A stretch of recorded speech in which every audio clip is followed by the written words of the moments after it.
Gordon Coleman, nous sommes ce soir à Waterford en Irlande où vient de se terminer une conférence sur 2 jours, la conférence des esprits ouverts, la Open Minds Conference. Tu as fait un discours sur la géopolitique actuelle et sur la manufacture, la fabrication de la contestation. Est-ce que tu peux nous en parler un petit peu et nous parler de la conférence en elle-même et de ton opinion sur elle, s'il te plaît? Oui, en fait, j'ai essayé d'expliquer 3 choses. Le concept de révolution au XXIe siècle, euh, le pouvoir et l'idéologie. Donc, le titre, c'était Révolution, pouvoir et idéologie. Donc, il y avait 3 parties.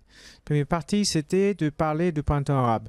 Donc, le printemps arabe, ça a commencé en 2005 avec le discours du secrétaire de l'État américain Condoleezza Rice devant le lobby juif aux États-Unis, le lobby israélien, AIPAC, American Israeli Public Affairs Committee, qui est le lobby le plus important, avec le plus d'influence sur la politique étrangère des États-Unis, et où elle a expliqué que la politique étrangère des États-Unis au Moyen-Orient et en Afrique du Nord avait changé radicalement.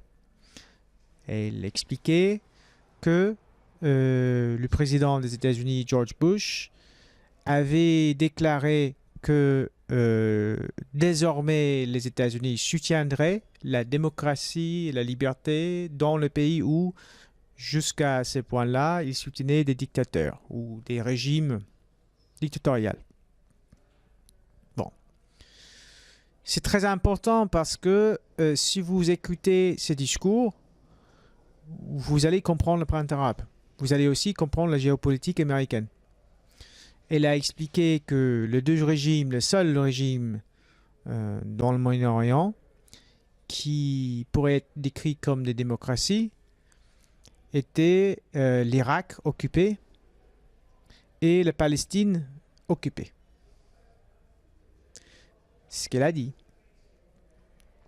Et du coup, le projet de démocratisation, c'est de promouvoir des régimes comme l'Irak occupé et la Palestine occupée.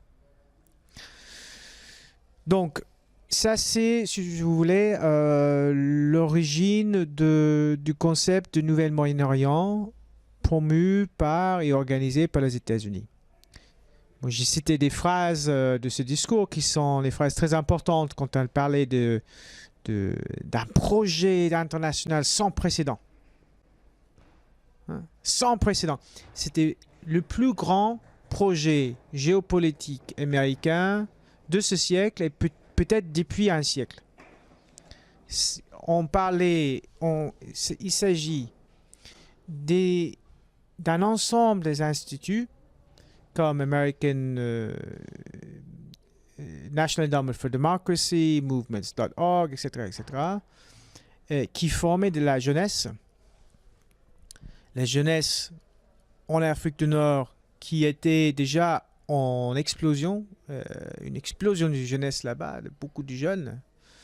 Les Américains comprenaient parfaitement bien les problèmes sociaux de ces jeunesses. Chômage, un régime qui était une bourgeoisie nationale où le gouvernement de Ben Ali, par exemple, en Tunisie, donnait des contrats à ses proches qui étaient proches du régime, etc. Mais c'est un régime quand même qui restait assez fermé pour les financiers internationaux. Même si ils avaient été endettés par le Fonds monétaire international, c'était dans le système. Mais en même temps, si vous lisez à l'époque les presses occidentales, comme les presses comme Financial Times ou Economist, ils disaient que c'était fermé, c'était une économie fermée. Donc, les alliés des Occidentaux, des États-Unis, dans ce projet de changement de régime, c'était les frères musulmans, qui ne sont pas nationalistes et donc prêts à signer n'importe quoi avec n'importe qui, et surtout pour avoir le pouvoir. Donc, leurs partenaires en Moyen-Orient, c'était les frères musulmans. Et ils ont utilisé les réseaux sociaux, Facebook, YouTube, etc., Google Ideas, etc., etc., pour créer la révolution, ce qu'on appelle le printemps arabe. Et Al Jazeera a joué un rôle extrêmement important. Et on a fait croire que c'était une révolution spontanée, soulèvement populaire. On l'entendait même dans le New York Times, Le Monde, soulèvement. Tout le monde aimait soulèvement populaire. Hein, surtout la gauche. Hein. La gauche adorait le printemps arabe, parlait sans cesse de printemps arabe et essayait de tout faire, toute critique ou analyse de printemps arabe. Alors moi, j'étais parmi les premiers de dire que ce n'est pas ce qu'on pense. C'est beaucoup plus compliqué. C'est très, très compliqué. Ce n'est pas si simple que ça, un petit peuple qui se révolte contre un dictateur pro-américain. Hein, ce qui aime bien penser la gauche. Hein. Parce que la gauche, ils aiment bien les idées simples. Dès qu'ils voient des gens dans les rues, ils s'excitent. Ils pensent que c'est la révolution internationale. Ce sont tous des trotskistes. Hein. La gauche en Europe aujourd'hui, ce sont tous des gens avec une compréhension assez simpliste. Et moi, j'entendais beaucoup de choses sur les masses. C'est les masses qui font l'histoire et tout ça. Combien de fois j'ai entendu ça hein, sur le printemps arabe hein. Ils ne le disent pas maintenant. Parce que maintenant, je pense qu'ils ont appris que c'était pas si simple que ça. En tout cas, j'ai expliqué cette géopolitique, c'est-à-dire les révolutions colorées qui ont commencé en Serbie en 2000, et puis en Géorgie, en Kyrgyzstan, en Ukraine, etc. Et puis en Liban. Hein. Liban en 2005, ils ont poussé les Syriens, ils ont fait une série d'attentats contre des personnages importants comme le Premier ministre Rafik Hariri, le chef de parti communiste au Liban, etc. Tout blâmé au régime syrien. Donc on blâmait le régime, entre guillemets, syrien. Et petit à petit, le régime syrien est de plus en plus isolé. Donc les Syriens ont été obligés de retirer leurs troupes du Liban. Et puis on a bombardé le Liban en 2006. Donc on a attaqué Hezbollah tout de suite parce qu'il n'y avait plus d'alliés syriens pour les protéger. Donc là, on préparait les terrains. Hein.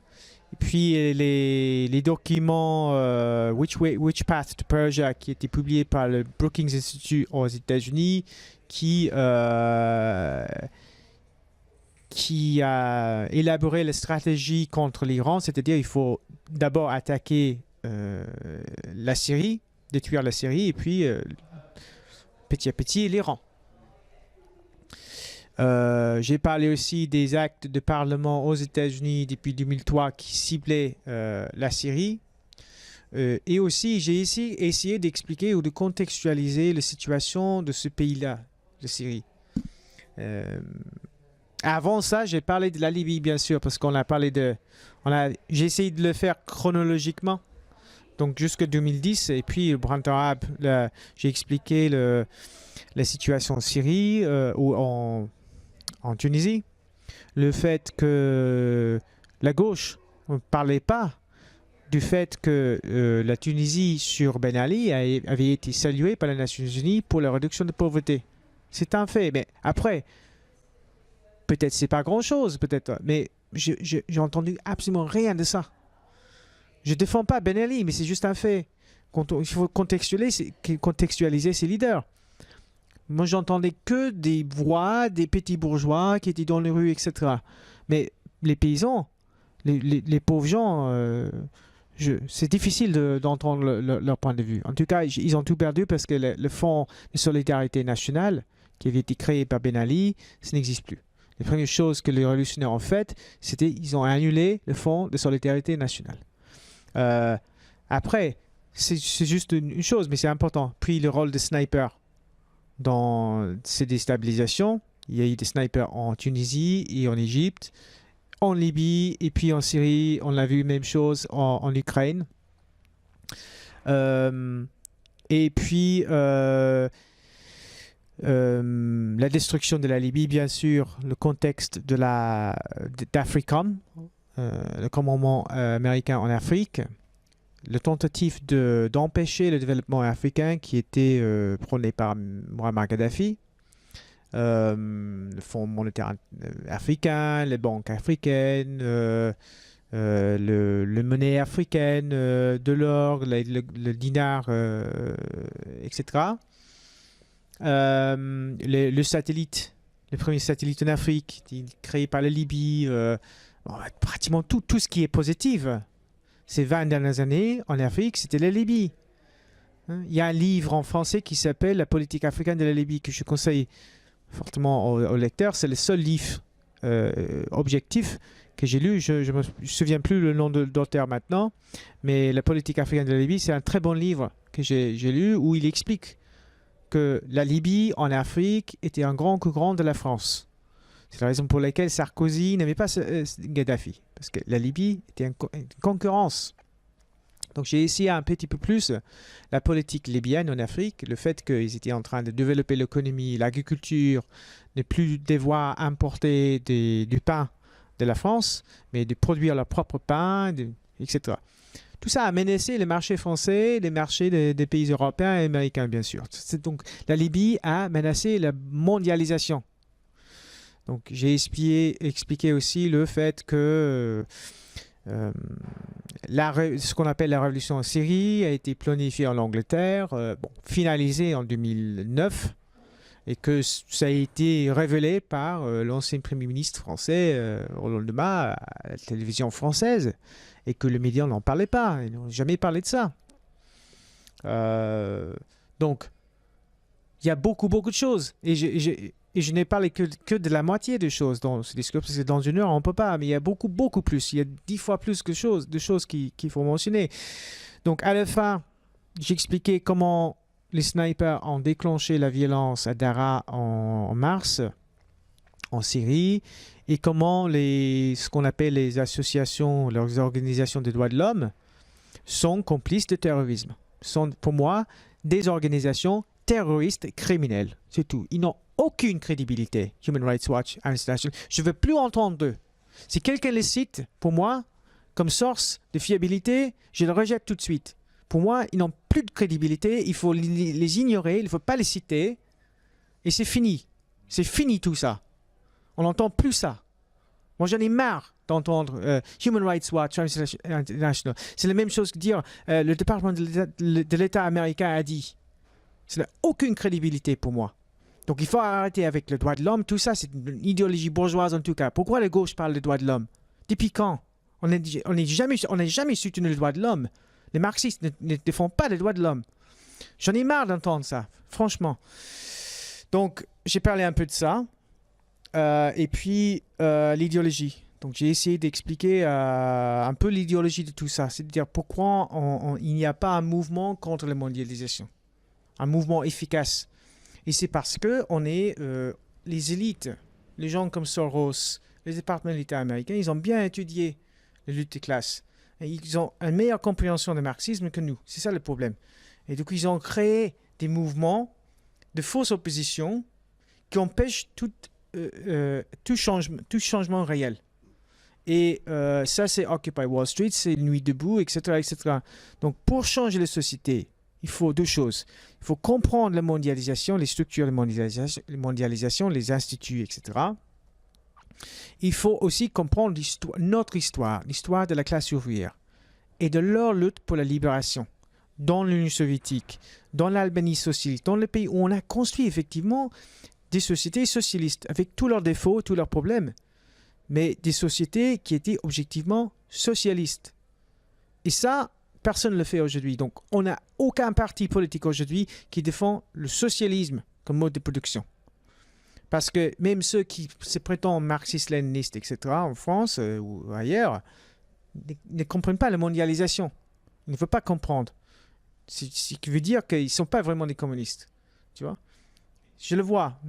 J'ai essayé de parler avec eux sur le printemps arabe. Hein. Ils ont tous soutenu le printemps arabe, il faut savoir. Hein. Tous les marxistes-léninistes en France, ils ont soutenu le printemps. Moi, j'ai leur discours. Hein. J'ai sauvegardé hein, ce qu'ils disaient à l'époque. Aucune analyse. Et c'était partout le cas. C'est pas peut-être leur faute s'ils font l'autocritique. Est-ce qu'ils vont le faire? Est-ce qu'ils vont faire l'autocritique? Je pense qu'aujourd'hui, les gens en ont marre, les peuples, qui s'organisent dans des conférences comme ça, et ils sont en train de créer des mouvements qui s'appellent apolitiques. Je pense que le moment va arriver où il faut être politique. Mais peut-être pour l'instant, c'est mieux de s'organiser comme ça. Parce qu'on a marre d'entendre ces partis politiques qui comprennent très peu de choses. Autre menace aujourd'hui, c'est que maintenant avec Jeremy Corbyn et tous ces sociodémocrates, le social-démocratie. Le social-démocratie, c'est le social-trahison. Ça a toujours été le cas. Ils ont été créés pour casser les mouvements ouvriers. Ils ont toujours été comme ça. Ce n'a jamais été différent. Donc, moi, je n'ai aucune confiance à Corbyn. Donc, maintenant, il veut dire, ah oui, on va la classe ouvrière, tout ça. Lui, il défend les mêmes intérêts que le Parti conservateur. On le voit en Grèce, c'est pourri. C'est pour ça que je dis, Sanders, pour moi, c'est pire que Trump. Je préfère Trump à Sanders. Au moins, tu sais où tu es avec Trump. Sanders, c'est un faux... Il n'est pas socialiste. Donc, les petits bourgeois, sociaux-démocrates, tout ça, c'est fini. Il faut que la classe ouvrière comprenne qu'eux, ils ne vont jamais défendre les intérêts des classes. Donc, je pense que là, il faut un mouvement social et puis l'étude du passé du mouvement ouvrier pour créer les conditions de progrès, quoi. D'accord. Exceptionnel. Il y a des mots dans le vocabulaire français qui ressortent depuis quelques années. C'est le mot de boboïtude, par exemple. Et puis le monde des bisounours, tout ça. Pardon ? On va emprunter ces mots en anglais, je pense, parce qu'on a beaucoup de mots français qu'on utilise. C'est un mot qu'on va peut-être emprunter un jour. Eh bien, merci beaucoup, Golod. Et bonne continuation, bonne soirée. Merci. Et à très bientôt.